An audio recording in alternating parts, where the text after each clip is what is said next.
propose the question that the House do now adjourn, and I call the honourable member for Riverina. Yeah.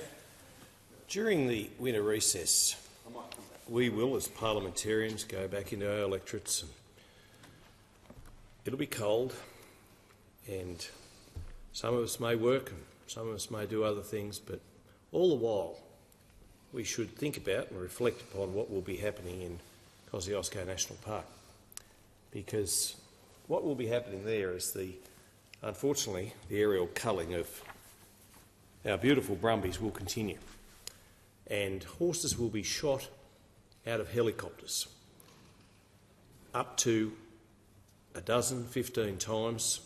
Mares with foals at foot will be left to bleed out. And in this day and age, when we talk about animal cruelty and animal welfare, this just doesn't add up. It doesn't stack up. Tomorrow, in the New South Wales Supreme Court in Sydney, the Snowy Mountains Bush Users Group are taking on the New South Wales Minister for Environment, Penny Sharp. 3 days have been set aside for a hearing to determine, potentially, the fate of the brumbies this winter.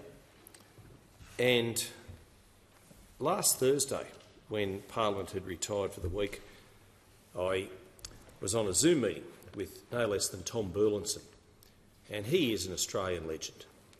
He starred, of course, in Farlap. He starred in the movie in 1982, The Man from Snowy River. It had one of the best soundtracks, and we all remember the theme.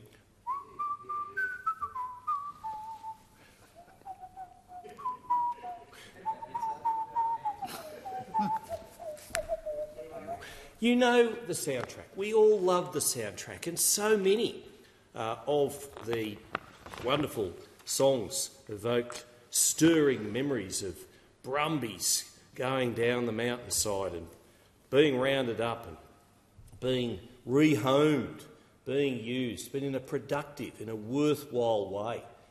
And whilst driving home from Sydney last Saturday, the ABC were playing the best soundtracks, and that Man from Snowy River was in the top 100, and it should have been too, because that movie was so good. Tom Burlinson, such a great actor, but it had, of course, the famous Kirk Douglas, but other local actors like Jack Thompson, Lorraine Bailey.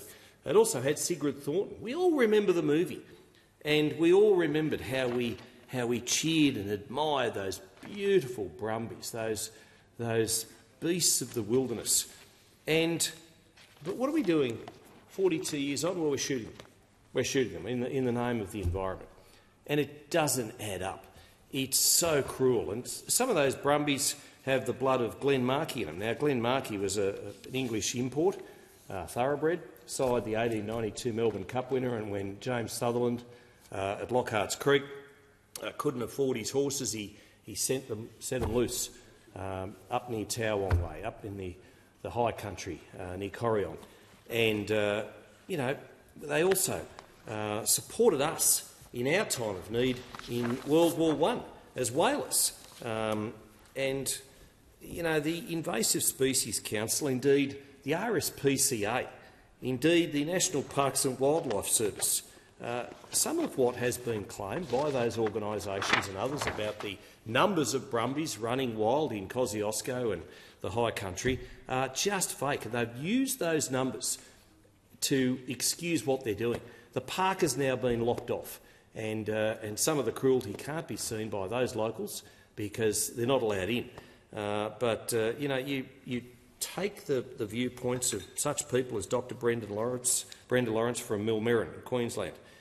She's a registered veterinary surgeon. She believes what's happening in Kosciuszko and elsewhere is extremely inhumane.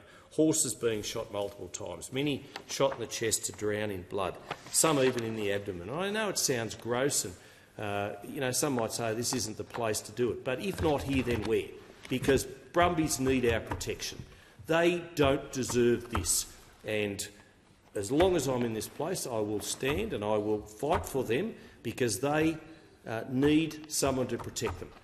They are voiceless, and they need somebody to be their voice.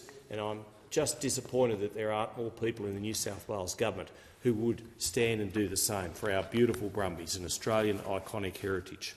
Yeah, yeah.